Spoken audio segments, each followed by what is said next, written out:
السلام علیکم and good morning. کیسے ہو دوستو؟ خیریت ہے؟ ٹھیک ٹھاک. آج ہفتے کا دن ہے اور ہمارا لاہور ہائی کورٹ میں چھٹی ہوتی ہے ہفتے والے دن. پینشنر جو ہیں اس وقت پینشنر ان کا یہ ہے کہ دوائیوں کے پیسے قسم خدا کی وہ نہیں ہے.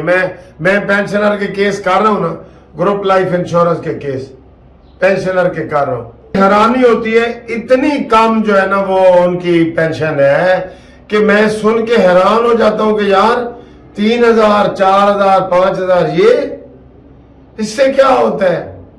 اور انہوں نے پنجاب میں خاص طور پہ یہ ظلم کیا ہے 5% بڑھا کے. ہم یہ چاہ رہے ہیں کہ 35% بڑھائے, اس کے لیے آواز اٹھائیں. میں نے بھی آواز اٹھائی ہے, آپ بھی اٹھائیں, ویڈیو یہ جگہ جگہ پہنچائیں کہ جناب یہ ظلم ہو رہا ہے. ادھر دوائیوں کے پیسے نہیں ہیں, بچے ماں باپ کو رکھنے کے لیے تیار نہیں ہے کہ تمہارے پاس ہے کیا. ساری عمر اس نے اپنے 60 سال تک قوم کی خدمت کے لیے دی ہے, جہاں بھی اس نے جاب کی ہے. قوم کی خدمت ہوتی ہے نا. ریٹائر ہوئے آپ کو دنیا میں تو بغیر جاب کے سارے لوگوں کو وہ پیسے دیے جاتے ہیں. سارے لوگوں کو $1,000 کتنا ہے جی؟ اس وقت 3 لاکھ سے زیادہ ہے. بے روزگار کو $1,000 دیے جاتا ہے. لہذا ان کو چاہیے کہ خود یہ اس کی طرف توجہ کریں. ٹھیک ہے. اس کے بعد آئیں جی, یہ جو کال کا کچا چٹھا نکل آیا ہے, عطا بندیال صاحب اب کس چیز کا انتظار کر رہے ہیں؟ خود وہ کہہ رہے تھے کہ ملٹری کورٹس آئینی ہے اور قانونی ہے, 1952 میں بنائی گئی ہیں. آج سے کب پاکستان بننے کے فوراً بعد بنا دی گئی تھی. تو یہ اس میں سے کیڑے نکالنے کی کوشش کر رہے ہیں. قاضی فائز حسین ان کو بھگو کے جناب جوتے مارے ہیں, لیکن ان کو یہ بے شرم عمرانڈوز ہیں, ان کو شرم ہی نہیں آتی کہ بھئی ہم نے یہ کیا کرنا ہے اور کیا نہیں کرنا. لہذا یہ جو ساری چیزیں ہیں یہ ان کی طرف توجہ دیں. کوئی ملٹری کورٹس کو نہ روکے. ملٹری کورٹس نے اپنا کام کرنا ہے. بھئی ملٹری کے اوپر آپ نے حملہ کیا ہے. ہم کوئی عام سڑک سے اٹھتے ہوئے بندے کو تو نہیں کہتے کہ اس کو اٹھا لو اور ملٹری کورٹ میں لے جاؤ. کس نے کہا تھا ملٹری تنصیبات پہ حملہ کرنے کو؟ شہیدوں کی یادگاروں پہ حملے کیے. آپ نے تو ہمارے دل دکھائے ہیں. دل آپ نے کوئی جانی نقصان نہیں ہمیں پہنچایا, ہمارے دل یہاں سے دکھائے ہیں پورے پاکستان کے. آپ کو تو 10 دفعہ پھانسی دینی چاہیے. آپ کیا باتیں کرتے ہیں؟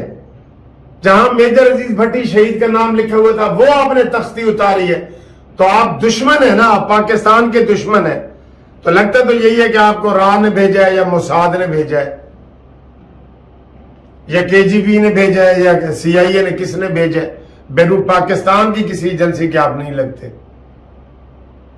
MM عالم شہید کا وہ آپ نے جہاز توڑ دیا جو نشانی تھا ہمارے تکبر کی اور فتح کی.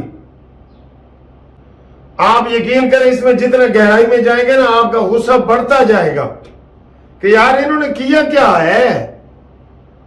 یہ عمران گرفتار ہوئے تو انہوں نے کیا کیا ہے؟ کیوں کہ یہ پلاننگ کے ساتھ کیا گیا. اس کا ماسٹر مائنڈ عمران خان ہے. ان کا منصوبہ بندی تھی. مراد سعید نے کہا تھا جو آپ کو نشانے بتائے گئے وہاں پہ آپ جائیں. شہریار افریدی نے کہا تھا ہم GHQ جائیں گے, GHQ. تو یہ غنڈہ گردی پہ اتر آئے تھے. یہ اپنی طرف سے انقلاب لانا چاہ رہے تھے بغاوت کر کے.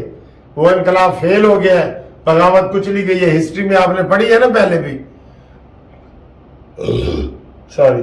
جب بغاوت کامیاب ہو جاتی ہے نا تو وہ انقلاب بن جاتا ہے اور جو باقی لوگ ہیں ان کو مار دیا جاتا ہے. اور جب بغاوت فیل ہو جاتی ہے تو پھر باغیوں کو مار دیا جاتا ہے. یہ ہسٹری میں رہا ہے.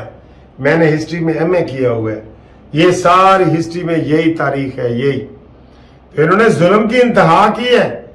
آپ ملٹری کورٹس کی باتیں کر رہے ہیں عطا بندیال صاحب, یہ کیس نوٹس کا بھی نہیں بنتا تھا. آپ اس کے اوپر بحث سن رہے ہیں 2 دن سے, پھر کہہ رہے ہیں جی 2 دن اور لگیں گے. تو یہ ساری باتیں جو ہیں ان کے اوپر عمل کریں. ہائی کورٹ کی, سپریم کورٹ کی چھٹیاں ختم کرو, نمبر 1. نمبر 2,